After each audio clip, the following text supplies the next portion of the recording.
As Plato instructed, do one thing and do it well.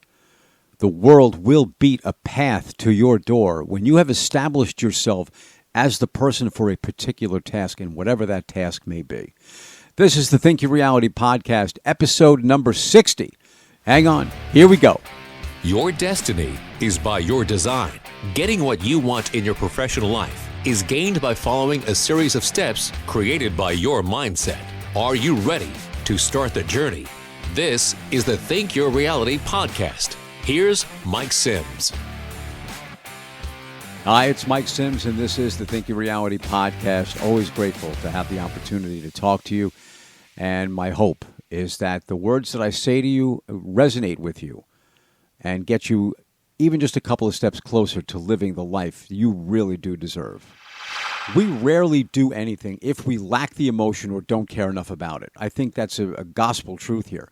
It also is interesting the fact that when we are involved in that which we have a talent or a love for, how fast the time passes by.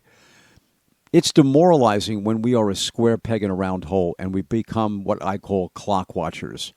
We spend the bulk of our days wishing we were somewhere else, all the while waiting for that magical time of 5 p.m. to appear. If you think about that place where you would be most satisfied with your profession, where would that place be? What would it involve for you and I to work together to get you there? I'd be willing to wager it's not as costly getting there as the cost levied later on in your life by not doing it. How much more would you enjoy your days and years if you were doing the profession you were most or best suited for? Anticipated regret, best defined by this statement. You're going to be sorry if you don't do this. For a split second, I sounded like my mother. I believe the majority of people walk this life in a state of quote-unquote tolerated existence. They just want to pay the bills. They look at Monday morning as an inevitable source of pain. And statistically, that's why most heart attacks occur on Monday morning between 6 and 10 a.m. That's a sobering thought. You know why that is true, and so do I.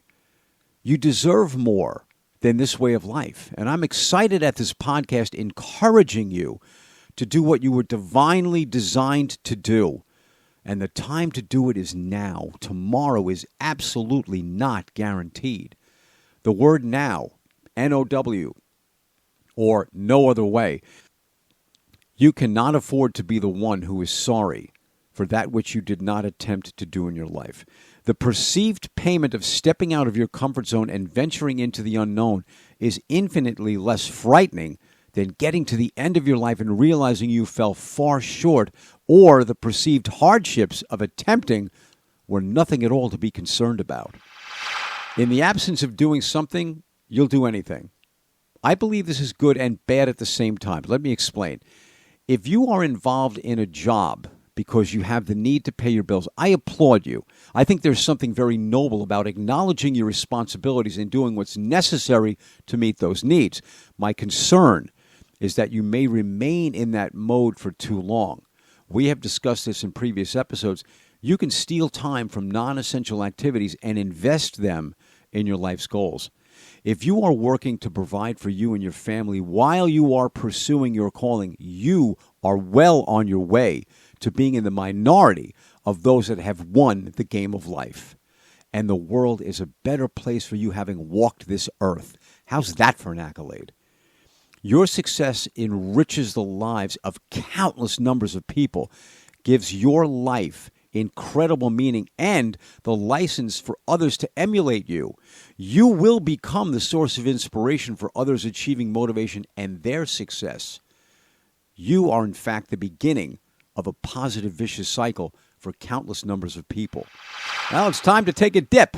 And I'm not talking about swimming. I'm talking about direction, intensity, and persistence. Direction is that which your life follows upon you determining your gifts and your path. Intensity is easily found when you know in your heart of hearts that what you chose to do professionally is the very extension of what you are as a person and how you're wired as a human being. I cannot begin to tell you the joy that you will feel when you ultimately find your calling. Once you do, and I'm not a fan of cliche, your life will change, and for the better for you and those around you. There are 2 great days in a person's life, as per the author Mark Twain. The day you are born and the day you realize why you were. When you keep looking to find out the latter, it makes all of the difference in the world. Keep looking. Thoughts, feelings, and beliefs, and all of them yours. Your thoughts about what and who you are, what you are capable of, what you feel you deserve from life. Examine these often and continue to instill in your mind that you are worth whatever it is you decide to take from life. All 3 take a lot of introspection. This is probably something you will contemplate while you're on your way to your goals. It's part of the learning curve. There is no reason you cannot do 3 of them simultaneously. These aspects can be accessed and changed or programmed through your language. Your subconscious mind hears what is said and accepts it as truth, good or bad. Be careful of the words you use and, more importantly, how you refer to yourself. Neuro-linguistic programming is based on the idea of internal maps. Internal maps are our personal versions of reality. What we were taught to believe or what we formulated in our mind to be the truth. Hence, we think our reality. We learn to form and travel these maps or habits or ways of doing things through our senses that create our feelings and behaviors.